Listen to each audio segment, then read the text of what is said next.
Olá, pessoas e políticas, mais uma vez com vocês. E como sempre, muito obrigado pela preferência, muito obrigado por essa excepcional audiência que vem aumentando a cada dia.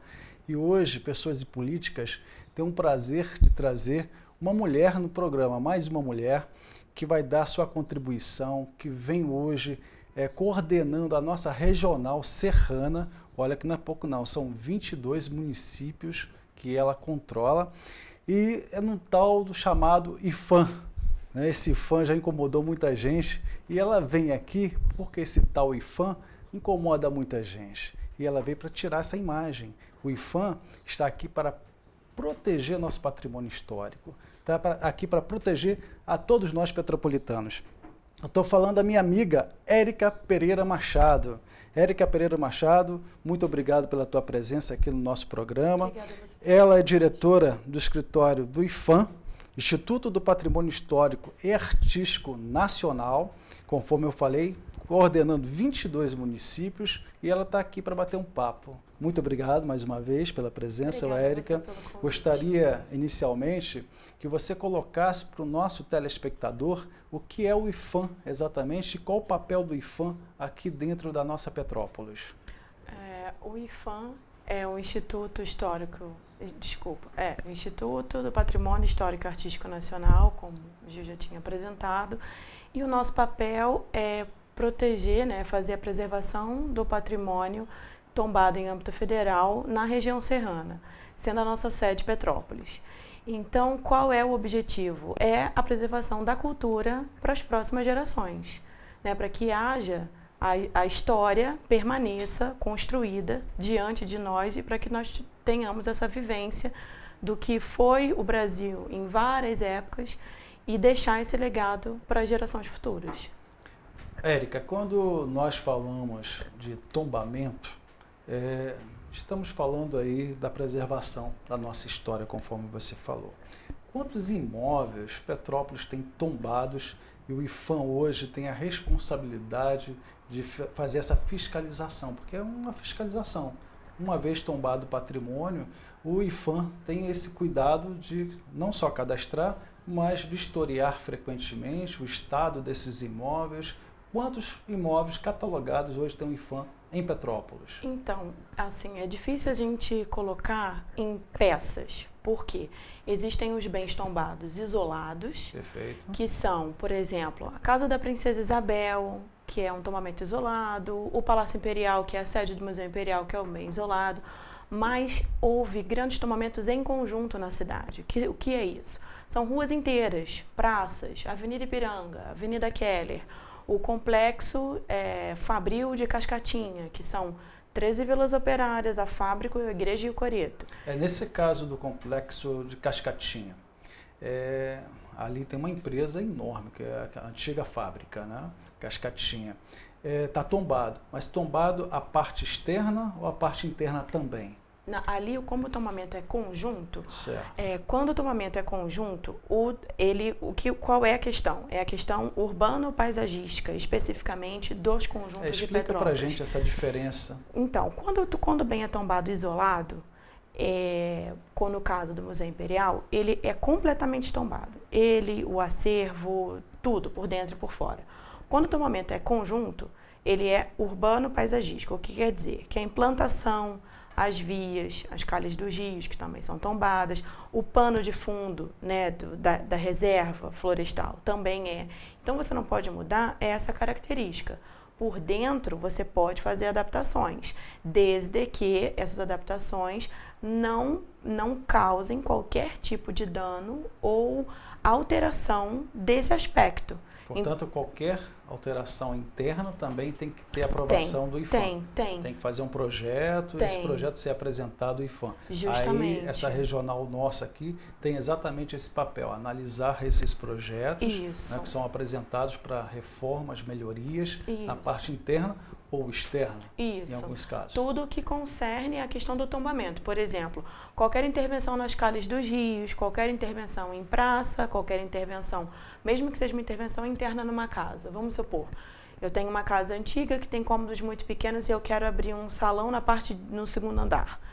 Dependendo da parede que você vai tirar, se não for um projeto especificamente feito por um arquiteto habilitado ou por um engenheiro, você pode estar tirando uma parede que é uma parede estrutural da casa. E o telhado vai cair. Com certeza. Então, o que a gente analisa, porque o nosso papel aqui é enorme, né? Nós fazemos fiscalização, vistoria de rotina. Nós fazemos análise de projeto, participação nos conselhos municipais, onde a gente tem cadeira. A gente faz projeto, né, para preservação, enquanto preservação do patrimônio. E não só de Petrópolis, né? Nós éramos o escritório técnico Petrópolis até 2009, de 2009 para frente são 22 municípios. Aqui vamos de Magé até a região de Santa Maria Madalena, Trajano de Moraes. Então é uma coisa um pouco complicada, não temos bens tombados em todos eles, mas tem a questão do patrimônio imaterial, que é a Folia de Reis e outros movimentos da cultura popular que estão sendo inventariados, e a gente dá esse apoio de divulgação, de fomento. Imagino que Petrópolis seja o município que tem mais patrimônios tombados. Sim, exatamente. Em quanto? Então, se a gente for contar todas as pecinhas de cada conjunto, dá uma média de 1.000. 1.000 patrimônios? 1.000 bens unitários. Mas a questão é que eles não são tombamentos isolados. Existe essa grande diferença, porque o que importa nas extensões, né, das ruas é o aspecto do conjunto. Então a gente normalmente não conta em pecinhas, assim, sabe? Sei. Mas se for contar unitário, porque só a Cascatinha, só as vilas operárias têm 320 casas, que é uma média. Se você for contar todo, porque tem um complexo do meio da serra, né, todas as ruas tombadas do primeiro distrito, então contando tudo, dá mais ou menos 1.000. Imóveis em aspectos unitários, mas a gente não trata dessa forma todos eles. Entendi. Quando você fala de tombamento dos rios, nós estamos falando aí todo o rio Piabanha, de onde até onde em Petrópolis? Na verdade, a gente tem, porque assim, qual é a necessidade? É basicamente o primeiro distrito. Qual é a questão das calhas dos rios? Porque a questão da calha, as ruas, no plano Keller, foram feitas pelas vias. Então, sendo o tombamento das calhas dos rios, você preserva a morfologia urbano-paisagística da cidade. Entendido. Então, você tem o que existe de documentação do plano Keller, é um mapa muito simplificado com as calhas dos rios e os quarteirões. Então, mais ou menos o que abrange essa documentação que existe, que foi a documentação que pôde ser estudada e inventariada, justamente, que é o primeiro núcleo da cidade histórica de Petrópolis, então, que é a primeira cidade planejada do Brasil. Trabalha em cima do primeiro projeto arquitetônico. Porque é o que existe, na verdade, documentação, porque depois você não tem. Perfeito, entendi. E acredito que nossos telespectadores tenham entendido exatamente o que é um tombamento histórico no nosso município e também nossos rios, das calhas do rio. E você falou que basicamente no primeiro distrito. Sim. Então, Castelo de Itaipava não faz parte do tombamento, nada disso. Muita gente acha que é tombado. Então, olha só. Assim, diferente. Pelo IFAM, não. A diferença. Então, existem 3 instâncias de tombamento. O tombamento em si é um aspecto, que é a preservação daquele bem material. Pode ser móvel ou imóvel, pode ser a imagem de um santo, pode ser um retábulo de uma igreja, pode ser uma coleção de um museu. E existe o tombamento do imóvel, que no caso é a construção, um portão, um jardim, uma casa ou uma vila, né? Depende. E na questão porque quando você tem um patrimônio imaterial, ele é registrado.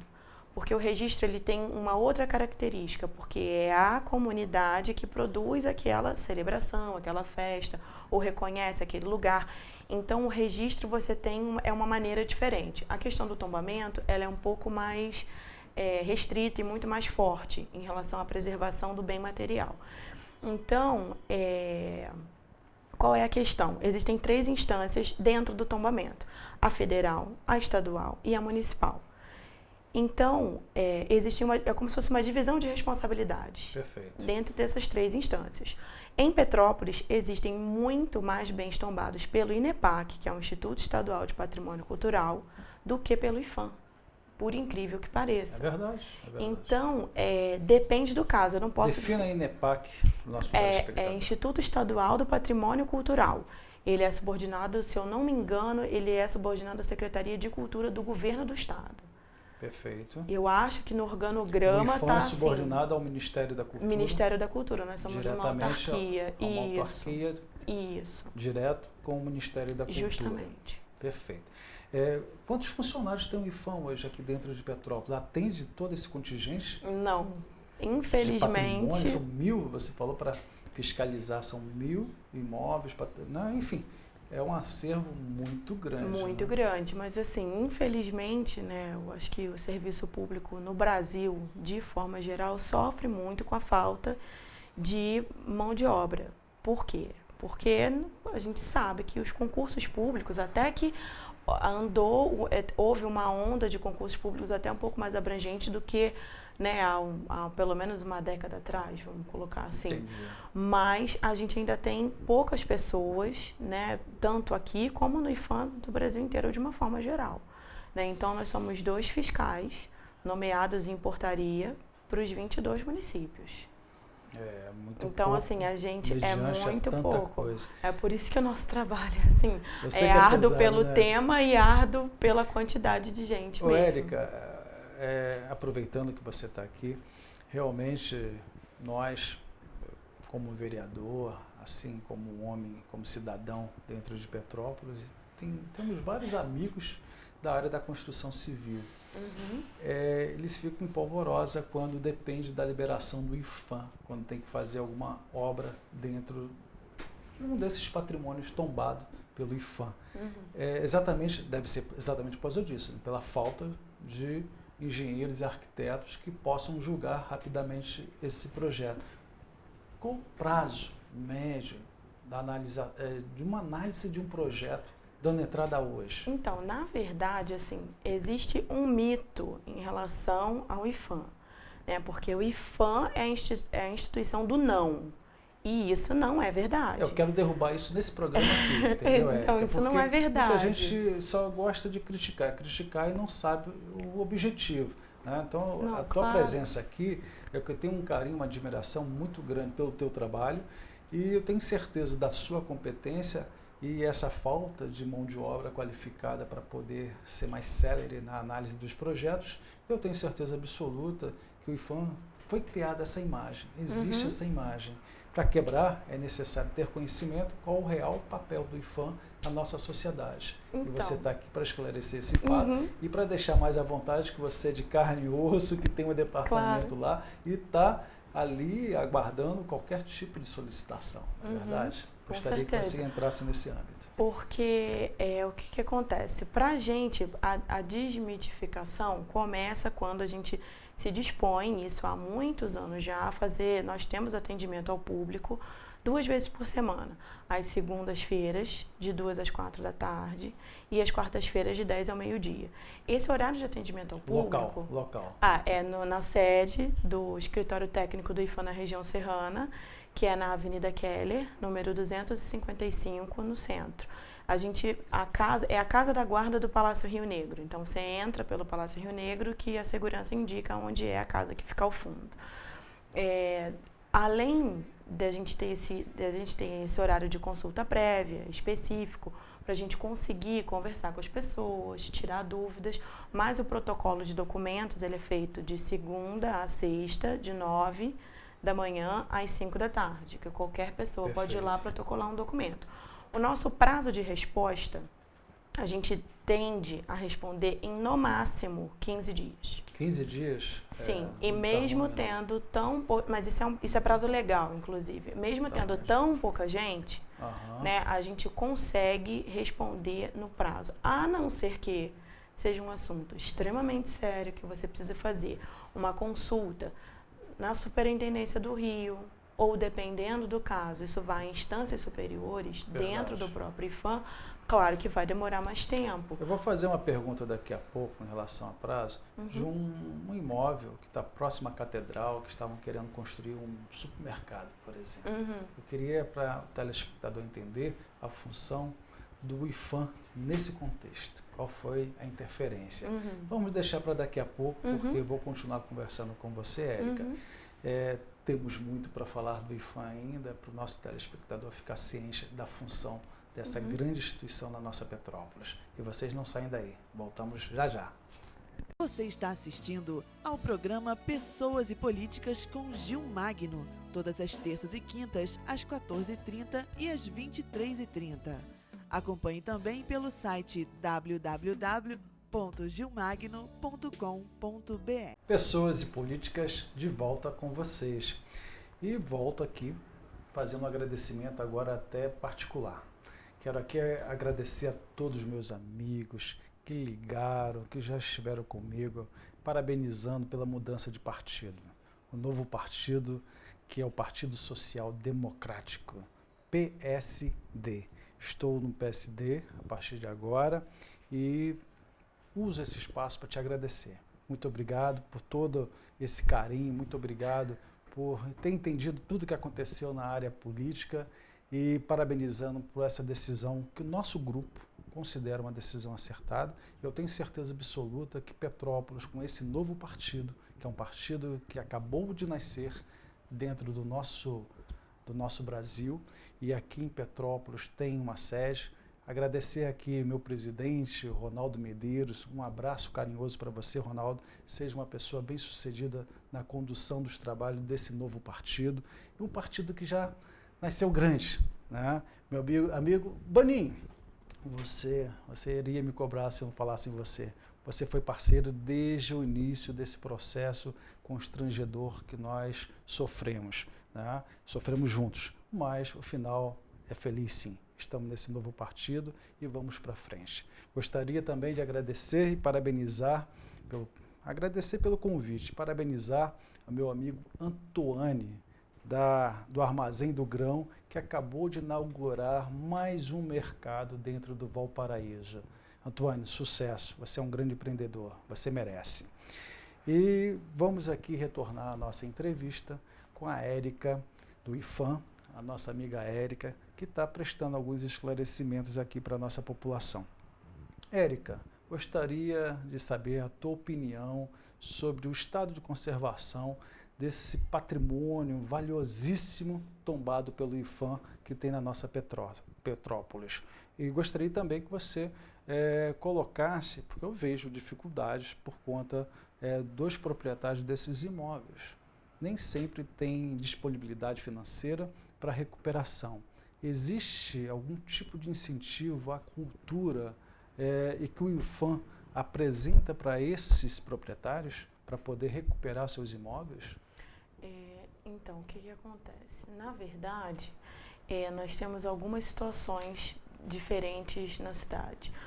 Basicamente, a questão do estado, respondendo a primeira pergunta sobre o estado de conservação. Pelo estado de conservação, não há, em Petrópolis, nenhum imóvel em estado de risco. Risco de desmoronamento, risco, de perder exatamente, essa não questão existe. valiosa do patrimônio. Exatamente. Há alguns imóveis, sim, que o estado de conservação é regular para ruim e alguns em péssimo estado, porque houve degradação ou por falta de cuidado, ou porque houve alteração indevida e que não foi nem analisada e nem autorizada, que foi feita a revelia, obra irregular. Então, há imóveis em situações complexas, mas não em estado de risco. Apesar de termos poucos técnicos, a gente está sempre, ainda mais na cidade, né, a gente tem essa condição maior. A sede do escritório técnico do IPHAN na região serrana é Petrópolis, porque é a cidade com mais bens tombados na região, de fato. Então, justamente por estarmos aqui, a gente tem mais condição, já que o número é enorme, né, a gente tem mais condição de dar esse apoio técnico, né? Em relação à preservação do bem, é obrigado, o proprietário é obrigado a manter o seu bem, certo? Por lei? Por lei. A legislação cobra essa manutenção por conta do proprietário. Sim, exatamente. A legislação chama-se Decreto-Lei número 25, de 30 de novembro de 1937, que é o decreto que institui o tombamento. Correto. né, que o IPHAN foi criado em janeiro de 1936, então, portanto, é uma das autarquias federais mais antigas do Brasil, em funcionamento. Né? Então, a questão da preservação, pelo Decreto-Lei 25, o proprietário é obrigado a fazer a manutenção e a preservação do seu imóvel. Quando a pessoa não tem... Tem algum tipo de incentivo? Existe. Pelo Ministério da Cultura, existem 3 meios de você conseguir financiamento para projetos para preservação dos imóveis. A fundo perdido? Não, depende do caso. Por exemplo, existe o PRONAC, que é o Programa Nacional de Incentivo à Cultura, existe o Fundo Nacional de Cultura e existe um terceiro que, sinceramente, agora eu não vou me lembrar o nome, assim, mas o Fundo Nacional de Cultura, ele é para projetos, ele tende a ser para projetos menores. E, se eu não me engano, são para projetos temporários. Não é uma coisa permanente. O PRONAC, ele tende, você consegue fazer um projeto, mas esse projeto ele tem que atender culturalmente a comunidade. Porque, né, é uma verba do Ministério da Cultura voltado à manutenção da cultura do Brasil. Então, se você está pleiteando uma reforma, uma restauração no imóvel, que não haja possibilidade de ser feita com recurso particular, você pode pleitear isso pelo PRONAC. Mas o que o PRONAC faz? Existe toda uma análise em âmbito federal, né? E nessa análise, quando aprovado, o proprietário interessado ou quem pleiteou uma fundação, tem que ser uma fundação sem fins lucrativos, eu acho que pessoa física, se eu não me engano, não pode. Existe uma regra, mas isso tem no site do Ministério da Cultura, tem a legislação correta, que agora, assim, de cabeça eu realmente não vou me lembrar de tudo. Mas qual é o site? É do site do Ministério da Cultura. Você é só botar em qualquer site de busca que você acha, assim, com tranquilidade. Tem a legislação lá direitinho. Google. Exatamente. E aí, você está apto, quando você passa por esse processo e você é aprovado, você está apto a captar com patrocinadores, né, esses recursos e qual é a vantagem para o patrocinador? Ele tem um débito de uma porcentagem dentro do desconto de imposto de renda. Entendi. Assim também tem uma lei municipal que reduz o IPTU desse imóvel também. Isso, se ele estiver bem conservado. Se ele estiver conservado, ele tem uma redução a mais de 50%. Tem, né? E pela linha do Estado, pelo governo do Estado, tem o ICMS cultural, que também você pode mandar projeto ou pedir, você manda projeto, acho que não só para restauração, mas você pode pedir para incentivo de outras manifestações culturais. Na tua análise, o estado de conservação do nosso patrimônio? Em âmbito geral, é difícil, assim, dar uma média, na verdade, porque existem imóveis em estado muito complicado, que estão em ação civil pública, né, que aí os processos demoram mais ainda, porque quando a gente não consegue resolver em âmbito administrativo, né, infelizmente, a gente não tem outra opção em tornar isso em âmbito judicial. Entendi. E aí, quando vai para ação civil pública, é um pouco mais difícil, porque a gente tem imóveis assim, com um estado de conservação bastante precário por conta disso. Porque aí sai da esfera do IPHAN, que a gente está dentro da esfera administrativa. Que depende de vocês, tem como cobrar. Que depende de vocês, com certeza. Me defina, Érica, o que é exatamente o corredor cultural? Que projeto é esse do IPHAN? Então, esse projeto, na verdade, ele não é do IPHAN. Né? Nós fazemos parte, enquanto entidade, que foi convidada a participar do comitê, do grupo executivo para a implantação do Corredor Cultural em Petrópolis. Correto. O que é isso? Né? A sociedade civil organizada entendeu que no primeiro distrito, principalmente mesmo no centro da cidade, né, não há mais espaço para manifestação cultural em âmbito assim, mais ampliado, por exemplo. A legislação não permite que haja abertura de bares e apresentações musicais, teatro, pela Lupus, em outro lugar que não seja a Rua do Imperador. Então, isso tem causado muito problema com o vizinho, por causa do barulho. Então, assim, né? E também, eu acho que, assim, em opinião própria, e também pela falta de fiscalização da municipalidade, porque faz baderna num espaço em que você não tenha a regra está até definida, mas que você não tenha fiscalização. Se tem alguém que passa e diz, acaba, a coisa para. Então, acho que, na verdade, é um conjunto de fatores. E aí, houve essa movimentação da sociedade civil organizada, foram ao Ministério Público Estadual, e o Ministério Público Estadual definiu as diretrizes para um corredor cultural em Petrópolis. Correto. E aí, o Ministério Público pleiteou para que esse projeto entrasse como um dos 173, 174 projetos pelo Sistema Municipal de Cultura, né, que foi implantado, inclusive, por um direcionamento do MINC. Uhum. E esse projeto do Corredor Cultural foi votado no início do ano para ser um dos projetos que eram prioritários para 2011. Né, ele foi votado como hors concours e foram votados mais 3 ou 4 projetos. Maravilha. E aí, esse projeto do Corredor Cultural, nós, enquanto IFAM, fazemos parte desse grupo executivo que está estudando, analisando áreas que vão ser apontadas para que isso seja apontado. O que é o Corredor Cultural em Petrópolis? Seria, por similaridade, para ficar mais claro, seria o que é, por exemplo, a Lapa hoje no Rio de Janeiro. Né? A diretriz é trazer uma área degradada, que tenha patrimônio, que não esteja no estado de conservação tão bom, ou que não passe tanta gente, ou que você não tenha movimentação de pessoas tão grande que torne aquela área menos usada. Tá? E aí, você implantando uma área cultural ali, com uma legislação específica, que você não vai incomodar ninguém, e que você vai dar um local, um abrigo para os artistas da cidade expressarem a sua arte, né? Eu acho que todo mundo, na verdade, sai ganhando. Com certeza, Érica. Eu gostaria, Érica, também, já que você mencionou no início do programa, que faz parte de vários conselhos do nosso município, esse programa tem por hábito de defender a participação popular, a participação das nossas entidades no processo de políticas públicas, na construção de políticas públicas. Eu gostaria de fazer uma pergunta aqui. Tem um conselho Pro Petrópolis que o IFAM também tem assento, faz parte das discussões. Coloca para o telespectador entender a participação do IFAM nesse conselho. Porque, especificamente, eu acho que a primeira coisa, né, para a gente conseguir fazer a preservação do patrimônio são a comunidade, né, a sociedade entender qual é o papel do IFAM enquanto preservação do patrimônio e o IFAM abrir as portas à sociedade para a gente conseguir instruir, levar conhecimento e fazer esse diálogo da melhor forma possível. Maravilha. Então, o IFAM tem cadeira em inúmeros conselhos municipais. Fez defesa até mesmo no plano diretor, né? Teve uma emenda que o IFAM defendeu no nosso legislativo, na verdade. Isso.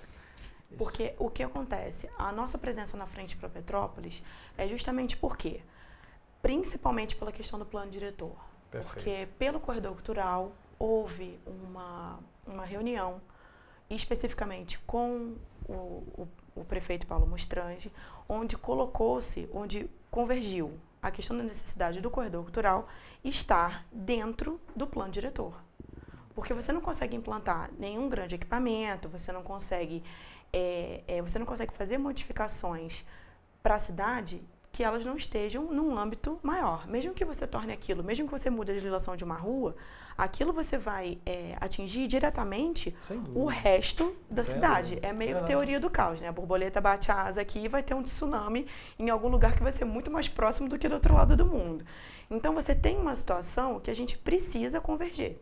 E tudo isso tem que estar abrangido e previsto no plano diretor da cidade. Que é a nossa lei maior, né? Justamente. Tem que estar nele. Defendo muito o plano diretor, é uma das coisas que tem que constar, e esse projeto com certeza. Eu realmente valorizo muito e é necessário, é importante para Petrópolis. Com certeza. Ô, Érica, foi muito agradável, foi muito bom você estar conosco aqui no programa. A Érica Pereira Machado, nossa diretora do escritório do IFAM, aqui em Petrópolis, coordenando toda a região serrana, com 22 outros municípios. Parabéns pelo teu trabalho, Érica. Obrigada. Continua na frente desse trabalho. Realmente, Petrópolis precisa do IFAM como parceiro, como aliado, para defender o nosso patrimônio histórico, que é valiosíssimo.